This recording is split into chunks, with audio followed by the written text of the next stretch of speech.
नमस्कार विद्यार्थी मित्रांनो, आज आपण प्राकृतिक भूगोलचा 7वा व्हिडिओ आज आपण पाहतोय. या 7व्या व्हिडिओमध्ये आपण भूगर्भशास्त्राशी संबंधित जे काही सिद्धांत आहेत त्यामध्ये आपण 6व्या व्हिडिओमध्ये वेगनरचा सिद्धांत पाहिलेला आहे. त्याच्यानंतर आजच्या या 7व्या व्हिडिओमध्ये आपण सी फ्लोअर स्प्रेडिंग थेअरी म्हणजेच सागरतळ प्रसरण संरचना सिद्धांत या सिद्धांताच्या संदर्भात आपण माहिती पाहणार आहोत. वेगनरच्या सिद्धांतामध्ये तुम्हाला त्या ठिकाणी जे कॉन्टिनेंट्स आहेत ते कशा पद्धतीनं मूव्हमेंट करतात किंवा त्यांचं वहन कशा पद्धतीनं होतं, तर या संदर्भाची माहिती तुम्हाला याच्या अगोदरच्या व्हिडिओमध्ये सांगितलेली आहे. परंतु ज्यावेळेस आपण वेगनरचा सिद्धांत पाहिला, वेगनरच्या सिद्धांतावरती बऱ्याच काही टीका करण्यात आल्या, वेगनरच्या सिद्धांतावरती बरेच काही लिमिटेशन होते, त्या संदर्भात देखील आपण चर्चा केलेली आहे. वेगनरने त्या ठिकाणी जे काही कॉन्टिनेंट्स आहेत किंवा जे काही प्लेट्स आहेत त्यांची मूव्हमेंट का होते याचं कारण नेमकं सांगितलेलं नाही आहे. त्याचं कारण त्या ठिकाणी वेगनरने सांगितलेलं नाही आहे. त्याच्यानंतर म्हणजे भूपट्ट किंवा जे काही प्लेट्स आहेत, कॉन्टिनेंट्स आहेत त्यांची मूव्हमेंट का होते, तर याची काही कारणं सांगण्याचा प्रयत्न काही शास्त्रज्ञांनी केलेला आहे. तर जे काही कॉन्टिनेंट्स आहेत किंवा जे काही प्लेट्स आहेत त्यांची मूव्हमेंट का होते याचं एक कारण त्या ठिकाणी आर्थर होम्स या शास्त्रज्ञांनी सांगितलेलं आहे. आता या ठिकाणी तुम्हाला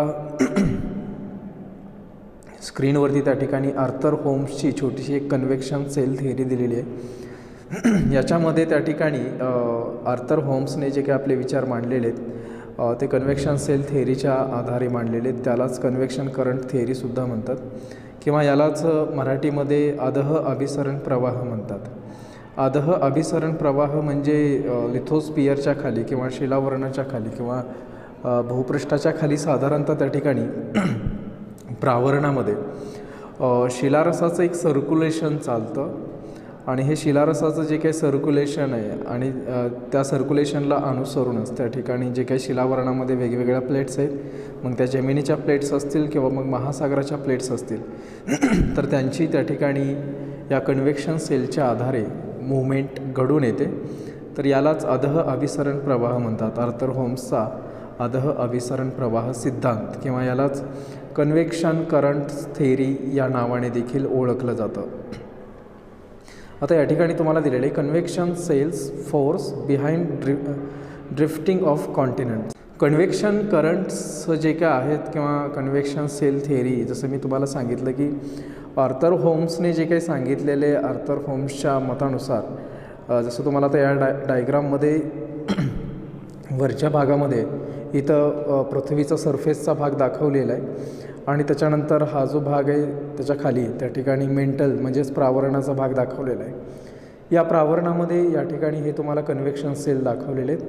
कन्व्हेक्शन सेल म्हणजे थोडक्यात काय की प्रावरणामध्ये जिथं कुठे शिलारसाची कोठी ज्याला आपण म्हणू किंवा शिलारस जिथं स्टोअर झालेलं आहे, तर अशा शिलारसाचं त्या ठिकाणी मेंटलमध्ये किंवा प्रावरणामध्ये अशा पद्धतीनं सर्क्युलेशन चालतं.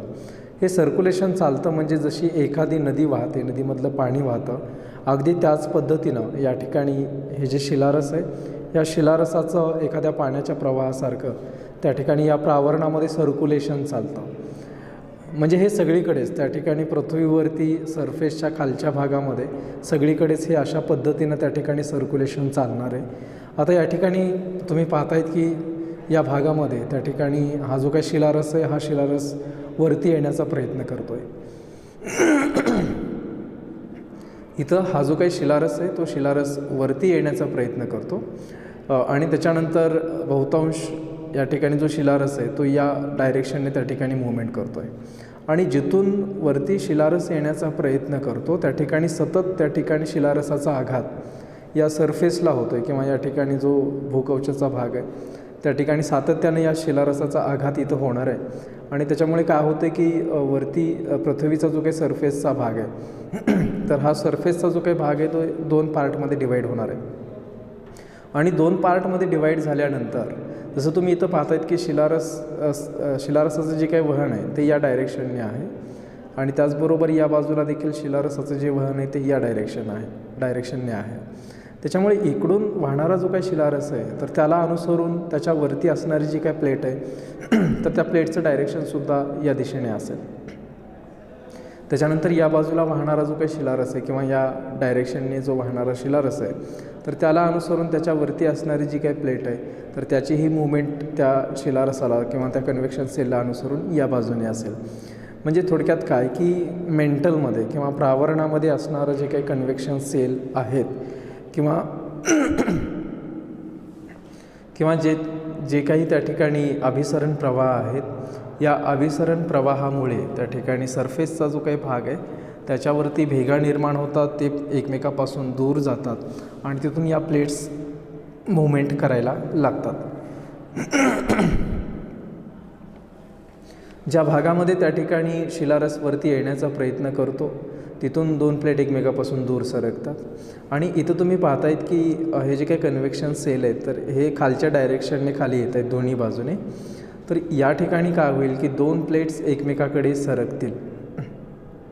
जिथं कन्व्हेक्शन सेलचं डायरेक्शन हे खालच्या बाजूने असेल या ठिकाणी ज्या काही दोन प्लेट्स आहेत सरफेसवरती तर हे एकमेकाकडे सरकतील आणि जिथं कन्व्हेक्शन सेलचं डायरेक्शन हे वरच्या बाजूने आहे तर त्या ठिकाणी सरफेसवरती असणारे जो काही प्लेट्स आहेत तर ते एकमेकापासून दूर सरकतील. म्हणजे थोडक्यात काय की जसं वेगनरने सांगितलेलं होतं की प्लेट्स मूवमेंट करत आहेत किंवा कॉन्टिनेंट्स मूवमेंट करत आहेत, परंतु वेगनरने त्या ठिकाणी ते कशामुळे मूवमेंट्स करत आहेत तर त्याचं कारण त्या ठिकाणी वेगनरने स्पष्ट केलेलं नव्हतं. तर त्याच्यानंतर वेगनरच्या नंतर आर्थर होम्सने जे काही कॉन्टिनेंट्स प्लेट आहेत तर ह्या मूवमेंट का करतात तर त्याच्यामागचं कारण सांगत असताना आर्थर होम्सने असं सांगितलं की प्रावरणामध्ये अशा पद्धतीनं त्या ठिकाणी कन्व्हेक्शन सेल्स आहेत. कन्व्हेक्शन सेल्स म्हणजे शिलारसाचं सर्क्युलेशन चालतं आणि त्याला अनुसरून त्या ठिकाणी प्लेट्सच्या मूवमेंट होत राहतात. तर ही आर्थर होम्सची छोटीशी अभिसरण प्रवाह सिद्धांत किंवा त्यालाच कन्व्हेक्शन करंट थेअरी म्हटलं जातं.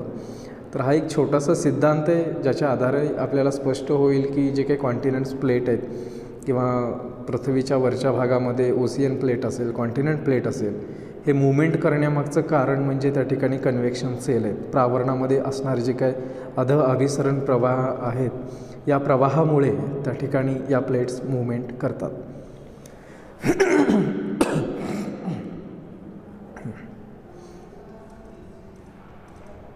त्याच्यानंतर जसं आपण कॉन्टिनेंटल ड्रिफ्ट थेअरी म्हणजेच वेगनरचा भूखंड वहन सिद्धांत आपण अभ्यासला, त्यानंतर आहे सी फ्लोअर स्प्रेडिंग थेअरी ज्याला आपण मराठीमध्ये सागरतळ प्रसरण संरचना सिद्धांत म्हणतो. आता सागरतळ प्रसरण संरचना सिद्धांत पाहण्याच्या अगोदर महासागराचा जो काही तळभाग आहे तर या महासागराच्या तळभागाचा अभ्यास करायला केव्हा सुरुवात झाली किंवा कशा पद्धतीनं त्या ठिकाणी संशोधन होत आलं तर या संदर्भाची थोडक्यात आपल्याला माहिती पाहावी लागेल किंवा त्याचा थोडासा इतिहास आपल्याला पाहावा लागेल. आता या ठिकाणी तुम्हाला काही विधानं दिलेली आहेत. साधारणतः 1940 आणि 1950च्या दरम्यानचा जो काही कालावधी होता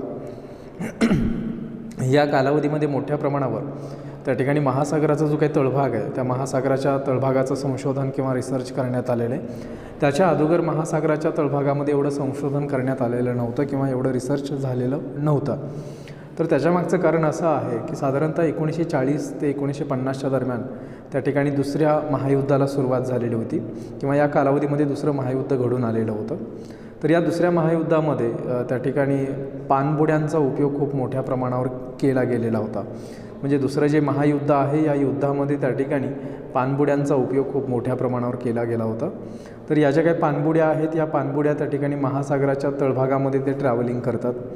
म्हणजे पाण्याच्या वरच्या भागामध्ये ते ट्रॅव्हलिंग करत नाहीत तर महासागराच्या खालच्या तळभागामध्ये ते ट्रॅव्हलिंग करतात.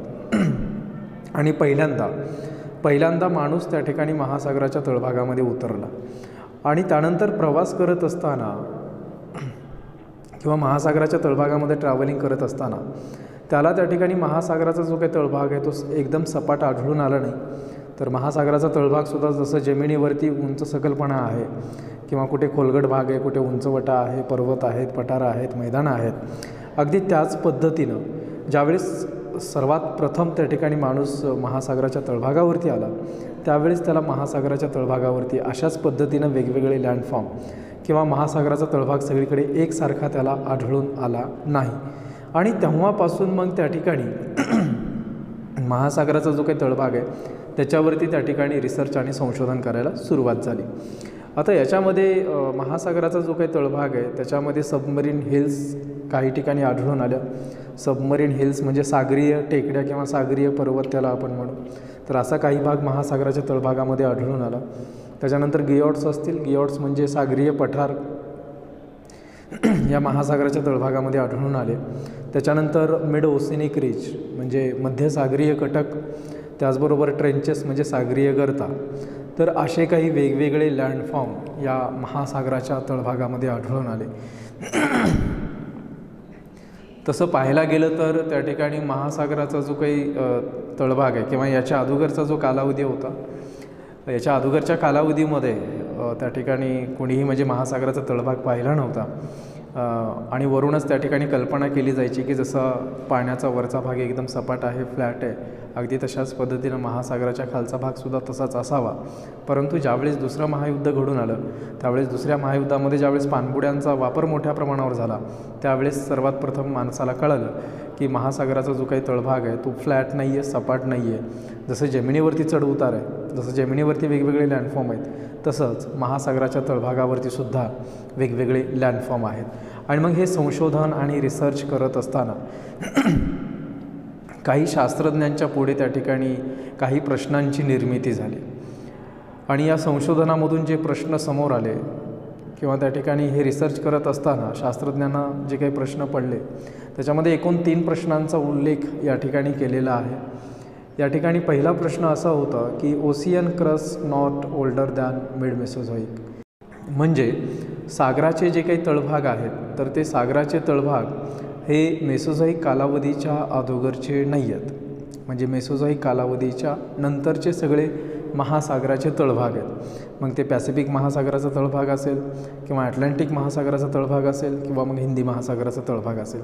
तर हे जे काही तळभाग आहेत महासागराचे जे काही क्रस्ट आहेत तर हे मेसोझोइक कालावधीच्या अगोदरचे नाही आहेत, तर ते नंतरचे आहेत. त्याच्यानंतर दुसरा प्रश्न असा निर्माण झालेला होता की age increase away from mid oceanic ridge, म्हणजे मध्यसागरीय कटकापासून जसं जसं आपण दूर जाऊ तसतसं त्या ठिकाणी खडकांचं जे वय आहे तर ते खडकांचं वय वाढत जातं. तर असं का, हा दुसरा प्रश्न होता. आता मिड ओशिनिक रिज त्याचं लोकेशन जर आपण पाहायला गेलो तर या ठिकाणी तुम्हाला डायग्राम दिलेला आहे. या डायग्राममध्ये महासागराचा तळभाग दाखवण्यात आलेला आहे. त्याच्या अगदी मधोमध इथं मिड ओशिनिक रिज आहे, मध्यसागरीय कटक आहे. तर दुसरा प्रश्न त्यांना असा निर्माण झाला की या मध्यसागरीय कटकापासून जसं जसं आपण दूर जाऊ तर इथं आल्यानंतर खडकांचं वय, इथल्या खडकांचं वय जास्त आहे आणि जे मध्यसागरीय कटक आहेत तर इथं आढळून येणारे जे काही खडक आहेत तर यांचं वय कमी आहे. तर असं का, म्हणजे मध्यसागरीय कटकावरील असणाऱ्या खडकांचं वय कमी आणि मध्यसागरीय कटकापासून दूर आल्यानंतर त्यांच्या खडकांचं वय का वाढलेलं आहे, तर हा दुसरा प्रश्न त्यांच्यासमोर निर्माण झाला.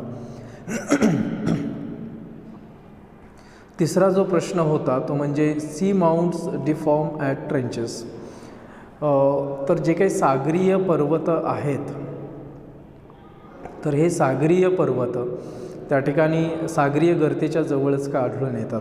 जसं आता तुम्हाला या ठिकाणी डायग्राम दाखवलेला आहे. हा जो काही सागराच्या तळभागामध्ये खोलगट भाग दाखवलेला आहे तर तो सागरीय गर्तेचा आहे किंवा ट्रेंचेस ज्याला आपण म्हणू. आणि याच्याच जवळ अगदी इथं सागरीय पर्वत दाखवलेले आहेत. तर हे जे सागरीय पर्वत आहेत तर हे सागरीय पर्वत आणि ट्रेंचेस हे एकमेकांच्या जवळ का आहेत, म्हणजे प्रत्येक महासागरामध्ये ज्या ज्या ठिकाणी ट्रेंचेस आहेत त्या ट्रेंचेसच्या जवळच त्या ठिकाणी सागरीय पर्वत आहेत.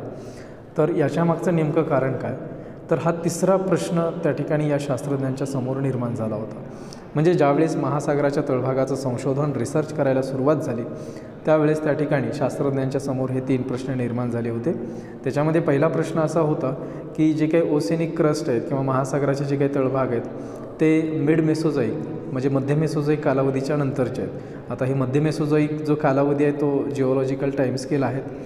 याच्यामध्ये अगोदरचे ते नाही आहेत. मिड मेसोझोइक कालावधी म्हणजे साधारणतः आत्तापासून 200 ते 300 दशलक्ष वर्षापूर्वीचा तो कालावधी आहे. तर तेव्हापासूनचे हे सागराचे तळभाग आहेत, त्याच्या अगोदरचे ते नाही आहेत, म्हणजे फार जुने नाही आहेत. त्याच्यानंतर दुसरा प्रश्न असा होता की मिड ओसेनिक रिज, ज्याला मध्यसागरीय कटक म्हणतो, याच्यावरती खडकांचं जे वय आहे ते कमी आहे आणि याच्यापासून जसं जसं दूर जाऊ तसं तसं खडकांचं वय वाढत चालतं.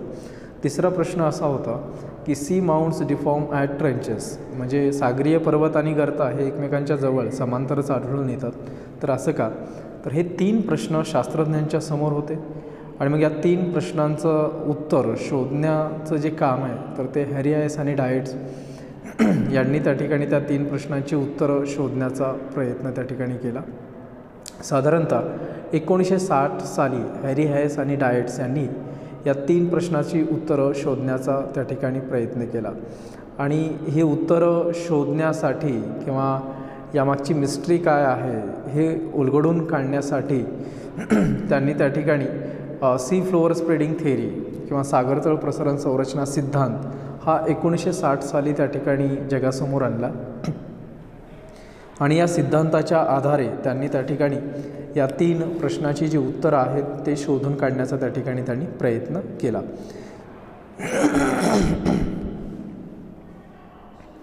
आता या ठिकाणी तुम्हाला मिड ओसेनिक रिजचा नकाशा दाखवण्यात आलेला आहे.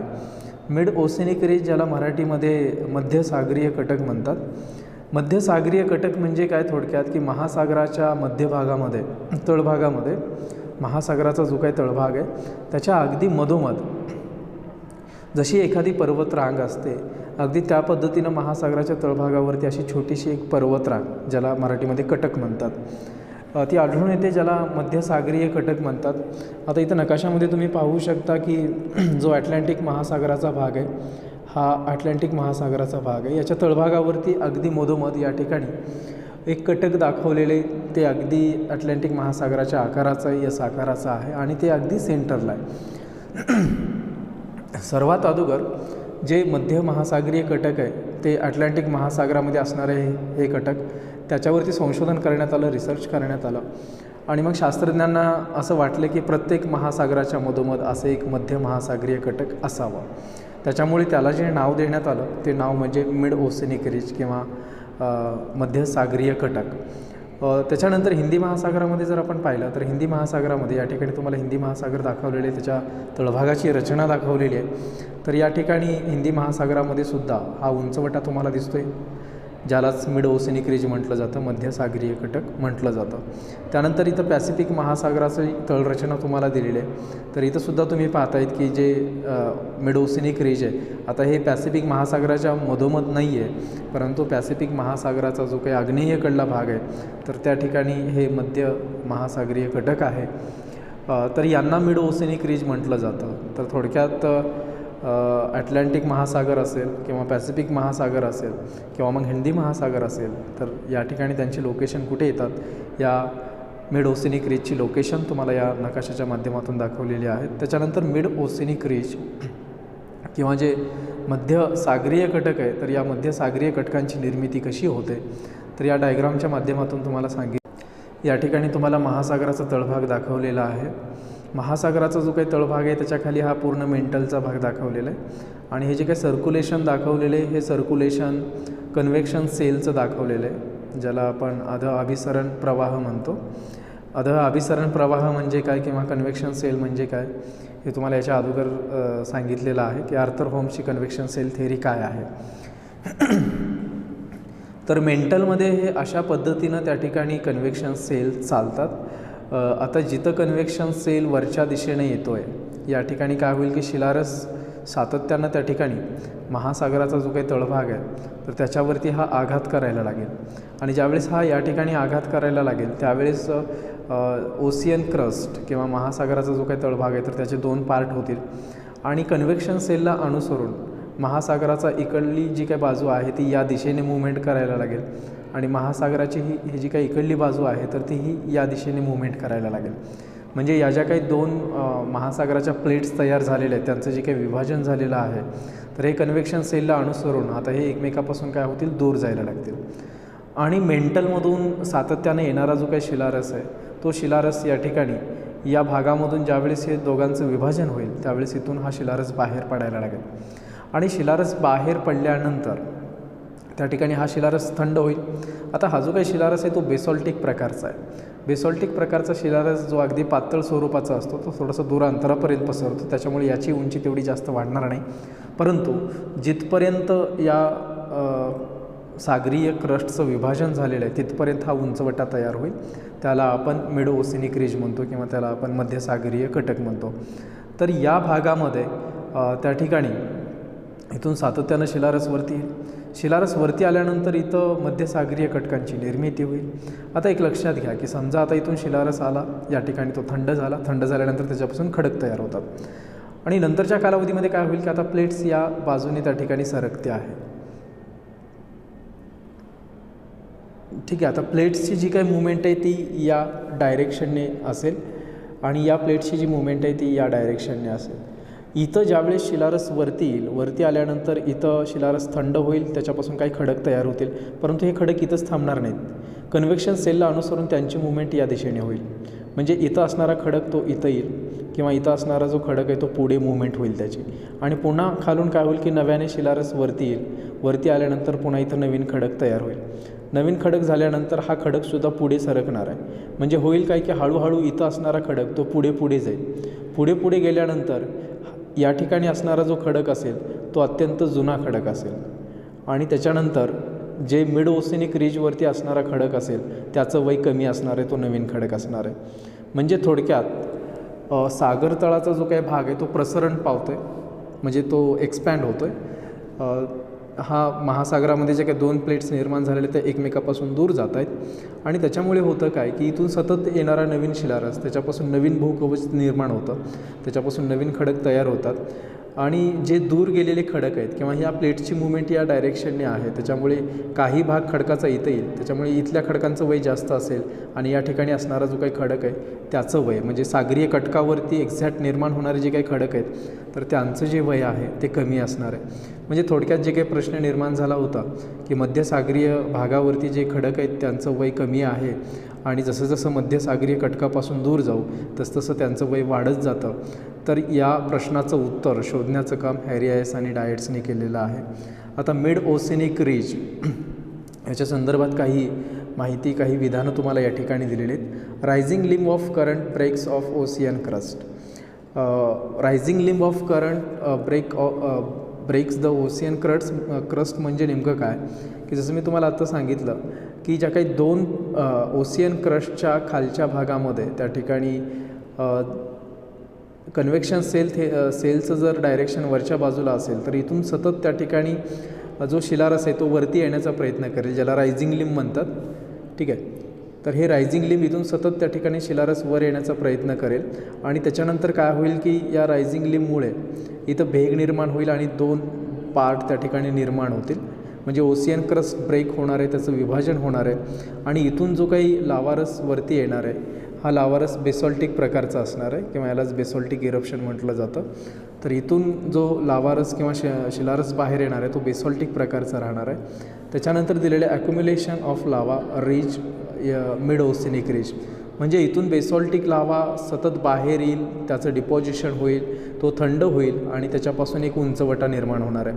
तर हा जो काही उंचवटा निर्माण होतो एखाद्या पर्वतासारखा दिसतो तर त्याला रिज म्हटलं जातं, यालाच मराठीमध्ये कटक म्हणतात किंवा यालाच महासागराच्या सेंटर भागामध्ये याचं लोकेशन असल्यामुळे याला मिड ओशिनिक रिज किंवा यालाच मध्य सागरीय कटक म्हटलं जातं.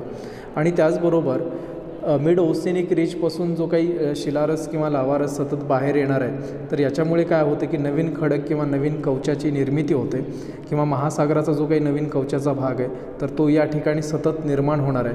त्याच्यामुळे ज्या ठिकाणी मिड ओशिनिक रिजचा भाग आहे त्या ठिकाणी नेहमी त्या ठिकाणी नवीन ओशिनिक क्रस्ट तयार होत राहतात. त्याच्यानंतर डायव्हर्जन लिंब एक्सपेन्शन ऑफ ओशियन क्रस्ट, म्हणजे जिथून त्या ठिकाणी कन्व्हेक्शन सेलचं जे काही डायरेक्शन वरच्या बाजूने राहणार आहे तर त्या ठिकाणी जे ओशिनिक प्लेट आहेत तर त्यांचं विभाजन होणार आहे आणि कन्व्हेक्शन सेलला अनुसरून ते एकमेकापासून काय होणार आहेत, दूर जाणार आहेत. त्यांचं विभाजन होणार आहे. त्याच्यामुळे होतं काय की जे काही महासागराचा तळभाग आहे तर या महासागराच्या तळभागाचं त्या ठिकाणी नेहमी प्रसरण होतं. एक्सपेन्शन होणं म्हणजे थोडक्यात महासागराचा जो काही तळभाग आहे तर त्या महासागराच्या तळभागाचं त्या ठिकाणी प्रसरण होणं. त्याच्यानंतर या ठिकाणी तुम्हाला काही ट्रेंचेस दाखवलेले आहेत. ट्रेंचेस म्हणजे महासागरीय ज्या काही गर्ता आहेत त्या महासागरीय गर्तेंचं लोकेशन या ठिकाणी तुम्हाला दाखवलेलं आहे. बऱ्याचदा परीक्षेमध्ये कोणती गर्ता कोणत्या महासागरामध्ये आहे याच्यावरती प्रश्न तुम्हाला विचारले जातात. आता या ठिकाणी तुम्ही पाहू शकता की पॅसिफिक महासागरामध्ये बऱ्याच गर्ता आहेत. म्हणजे जेवढ्या काही गर्ता आहेत त्याच्यामध्ये बहुतांश गर्तेचं लोकेशन हे पॅसिफिक महासागरामध्ये आहे. आता या ठिकाणी पॅसिफिक महासागरामध्ये या वरच्या बाजूला तुम्हाला ॲल्युशियन गर्ता दिलेली आहे. त्याचबरोबर या ठिकाणी क्युराईल आणि जपान गर्ता दिलेली आहे. त्यानंतर मरियाना गर्ता किंवा मरियाना ट्रेंच म्हटलं जातं. जगामधली सर्वात खोल असणारी गर्ता किंवा ट्रेंचेस त्याचं लोकेशन या ठिकाणी आहे. त्यानंतर टोंगा ट्रेंच असेल किंवा हिंदी महासागरामध्ये जावा ट्रेंचेसचं लोकेशन तुम्हाला दिलेलं आहे जे इंडोनेशिया देशाच्या जवळ आहे. त्यानंतर या ठिकाणी तुम्ही पाहतायत की अटलांटिक महासागरामध्ये अगदी विषुववृत्ताच्या जवळ प्युर्टो रिका सागरीय गर्ता आहे. त्याच्यानंतर त्याच्या साऊथ साईडला अटलांटिक महासागरामध्ये साऊथ सँडविच ट्रेंच आहे. त्यानंतर पॅसिफिक महासागराच्या पूर्वेकडे म्हणजेच साऊथ अमेरिकेच्या कोस्टल एरियाच्या जवळ पेरू चिली ट्रेंचेस आहे. मध्य अमेरिका जी आहे किंवा मेक्सिकोच्या जवळ या ठिकाणी मिड अमेरिकन ट्रेंचेस आहेत.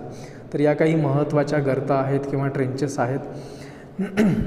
आता मिड ओशिनिक रिज आणि ट्रेंचेस तर या तुम्हाला त्या ठिकाणी महासागरामध्ये पाहायला मिळतात. जसं आताच आपण पाहिलं की मिड ओशिनिक रिज म्हणजे काय किंवा मध्य सागरीय कटक म्हणजे काय, त्याचं लोकेशन कुठे असतं. मध्य सागरीय कटकांचं लोकेशन हे नेहमी त्या ठिकाणी महासागराच्या मध्यभागामध्ये असतं. A trench ocean floor destroy melted in mantle. आता जे काही ट्रेंचेसचा भाग आहे किंवा ज्याला आपण मराठीमध्ये सागरीय गर्ता म्हणतो, या सागरीय गर्तेमध्ये काय होतं की जे काही महासागरीय क्रस्टचा भाग आहे किंवा महासागरीय प्लेट्सचा भाग आहे तर तो या ट्रेंचेसच्या जवळ त्या ठिकाणी मेंटलमध्ये डिस्ट्रॉय होतो, म्हणजे त्याचं सबडक्शन होतं. जसं तुम्ही इथं डायग्राममध्ये पाहू शकता की या ठिकाणी तुम्हाला कन्व्हेक्शन सेल दिलेले आहेत. या भागामध्ये त्या ठिकाणी कन्व्हेक्शन सेल रायझिंग लिम या ठिकाणी तुम्हाला दिसते कन्व्हेक्शन सेल थेअरीमधून. म्हणजे थोडक्यात काय की इथून सतत लावारस वरती येण्याचा प्रयत्न करतो आहे. त्याच्यामुळे काय झालेलं आहे की इथं जे ओशियनिक क्रस्ट आहे किंवा महासागराचा तळभाग आहे तो इथून विभागला गेलेला आहे आणि त्याच्यामुळे इथून येणारा जो काही शिलारस आहे बेसॉल्टिक इरप्शन ज्याला आपण म्हणू, बेसॉल्टिक लावा इथून बाहेर येतो आणि त्याचं डिपॉझिशन इथं होणार आहे. जिथपर्यंत या ठिकाणी याचं विभाजन झालेलं आहे किंवा जिथपर्यंत डायव्हर्जन बाउंड्री आहे तिथपर्यंत हे मिड ओशिनिक रिजचं लोकेशन तुम्हाला पाहायला भेटेल. तर इथं मध्य सागरीय कटक आहे. ठीक आहे. त्याच्यानंतर मेंटलमध्ये जे कन्व्हेक्शन सेल आहेत किंवा याला आपण अधःअभिसरण प्रवाह म्हणतो तर याला अनुसरून या प्लेट्सची मुवमेंट होणार आहे. तर तुम्ही इथं डायग्राममध्ये पाहू शकता की ही प्लेट्स या डायरेक्शनने या बाजूला जाईल आणि त्याचबरोबर ही प्लेट्स या डायरेक्शनने या बाजूला जाईल. म्हणजे या ज्या काही दोन प्लेट्स आहेत महासागराच्या त्या एकमेकापासून दूर सरकायला लागतील आणि इथून प्रावरणामधून येणारा जो काही शिलारस आहे बेसॉल्टिक शिलारस तो सतत या ठिकाणी इथून वरती बाहेर येईल आणि ज्यावेळेस हा शिलारस बाहेर येणार आहे त्यावेळेस बाहेर आल्यानंतर याच्यापासून त्या ठिकाणी नवीन खडक किंवा नवीन भूकवच निर्माण होणार आहे. हे जे काही नवीन भूकवच निर्माण झालेलं आहे ते इथंच स्टेबल राहणार नाही. प्लेटला अनुसरून ते पुढे पुढे या दिशेने मुवमेंट करेल किंवा इथं जे काही भूकवच निर्माण होईल ते देखील या प्लेटला अनुसरून ते पुढे पुढे मुवमेंट करेल. म्हणजे इमॅजिन करू की इथं काही नवीन खडक तयार होतील परंतु हे नवीन खडक इथंच राहणार नाहीत. हे प्लेटला अनुसरून त्या ठिकाणी त्यांची मुवमेंट पुढे पुढे होईल. काही कालावधीनं इथं असणारा खडक या ठिकाणी येईल आणि इथं आलेला जो काही खडक आहे त्याचं वय जास्त असेल आणि इथं पुन्हा आणखीन नव्याने जो काही निर्माण झालेला खडक आहे तर त्याचं वय या ठिकाणी कमी असणार आहे. म्हणजे जसं मी तुम्हाला सांगितलं की जो काही प्रश्न निर्माण झाला होता मध्यसागरीय कटकावरतीच त्या ठिकाणी नवीन खडक आढळून येतात आणि जसं जसं मध्यसागरीय कटकापासून दूर जाऊ तसं खडकांचं वय वाढत जातं. तर खडकांचं वय वाढत का जातं कारण या प्लेटच्या मुवमेंट घडून येतात. त्याच्यानंतर या ठिकाणी तुम्हाला दोन प्लेट्स दिलेले आहेत. इथं कॉन्टिनेंटल प्लेट आहे, इथं ओशियन प्लेट आहे.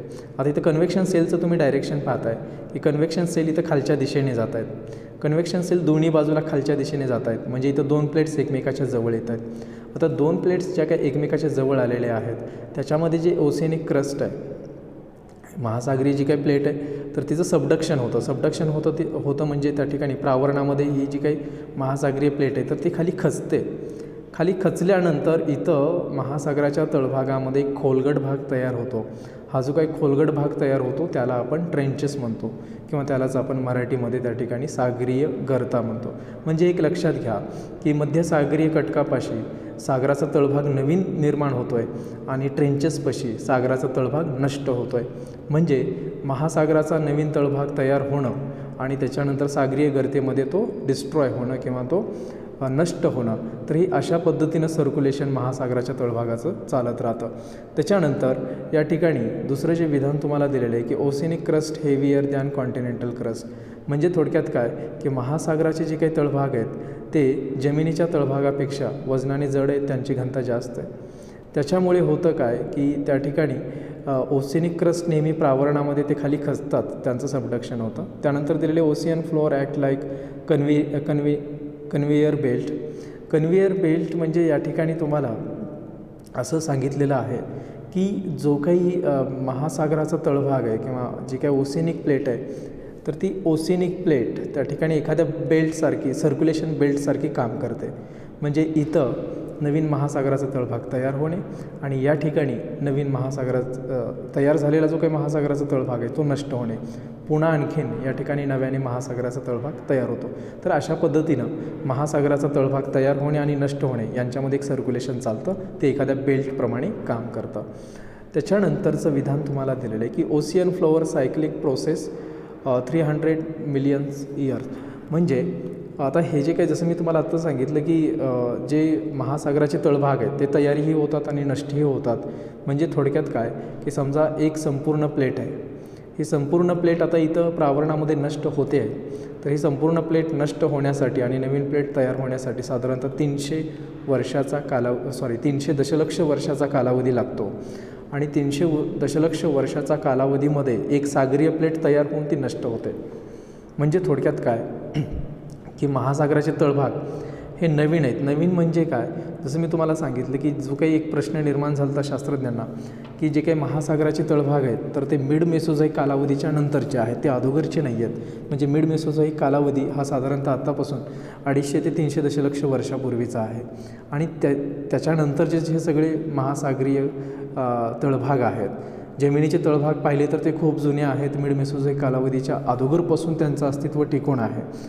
परंतु महासागराचे जे काही तळभाग आहेत ते अलीकडल्या कालावधीमध्ये म्हणजे मिड मेसोझोइक कालावधीच्या नंतर ते निर्माण झालेले आहेत. त्याच्यामागचं कारण हे आहे कारण महासागराचे तळभाग स्टेबल नसतात, ते सातत्यानं नवीन निर्माण होतात आणि ते नष्टही होतात, तर त्यांच्यामध्ये सर्क्युलेशन चालतं.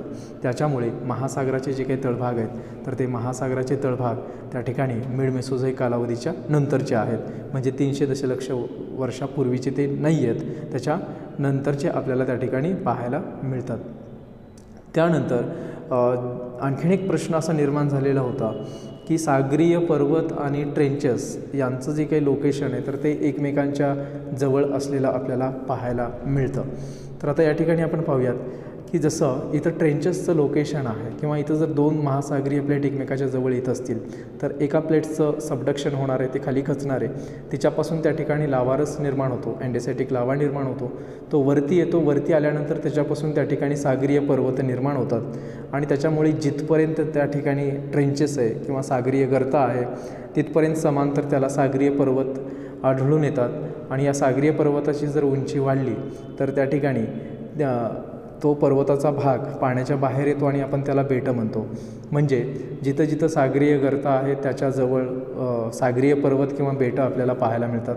जसं तुम्हाला या नकाशामध्ये पाहायला भेटेल की ट्रेंचेसच्या जवळ त्या ठिकाणी सागरीय पर्वत किंवा सागरीय बेटं तुम्हाला पाहायला मिळतील.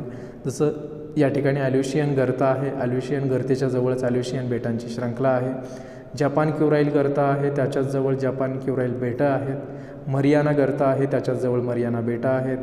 जावा गर्ता आहे, जावा गर्तेच्या जवळच इंडोनेशियन बेटं आहेत. त्याचबरोबर या ठिकाणी म्हणजे ज्या ज्या ठिकाणी ट्रेंचेस आहेत त्या त्या ठिकाणी सागरीय पर्वत किंवा बेटांची श्रंखला आपल्याला पाहायला मिळते. तर यांचं मेकॅनिझम काय आहे तर याचंही उत्तर आपल्याला या सिद्धांतामधून कळतं. म्हणजे थोडक्यात काय की महासागराचा जो काही तळभाग आहे तर तो प्रसरण पावतो आहे, तो एक्सपॅन्ड होतो आहे. प्रसरण पावतो आहे याचा अर्थ त्या ठिकाणी महासागराच्या तळभागाचा आकार वाढतो आहे असं नव्हे, तर कुठे ना कुठे महासागराचा जो काही तळभाग आहे तो नष्ट होतो आहे, डिस्ट्रॉय होतो आहे. कदाचित जर महासागराचा तळभाग नष्ट होत नसता, डिस्ट्रॉय जर होत नसता, तर पृथ्वीचा आकार वाढत गेला असता.